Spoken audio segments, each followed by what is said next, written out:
Welcome my blouse. और हम जा रहे हैं हगने, और सुनील भाई जा रहे हैं अपने कंपनी में। आयो, आओ ब्लाउज बनाए रहे, आओ जल्दी। नहीं आयो, बड़ो ब्लाउज बने, बड़ो वालो।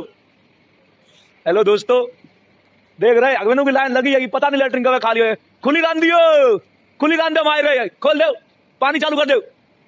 बस हम 2 मिनट में आए रहे। देख रहे लेटरिंग बनी हमारी कंपनी में, वही लड़का है, वही अपनी लेटरिंग है, बढ़िया एकदम टच लेटरिंग है। और सलमान, कैसो का एक्सपीरियंस है टट्टी भरत गई तो? कैसा लगा टट्टी भरत में? फिर जब चूतन पे ठंडो पानी मारो तब? अरे यार सुधर गया यार। क्या बड़े ब्याह हुआ क्या साल है? 4-5 साल है। जो देखो ब्याह वाली की जो हालत है, घर बहू है, ये रोटी बन नहीं, मतलब हमारी सही हालत हो जाए महीना 2 महीना बाद ब्याह कर करके लड़का जगह हाय ब्याह हो गया। और देखो यन मेथी काट रहे बहू से सुंदर, जैसे बहू काटा था उससे सुंदर मेथी काटत। देख रहे मेथी, मेथी खाओ, पालक खाओ। आमा जो कहूँ तुम्हारा वीडियो वायरल करूँ, पालक धनी का जो है तो ले लियो। वीडियो है। हाँ हां भले भले नहीं करता, ओ भले भले।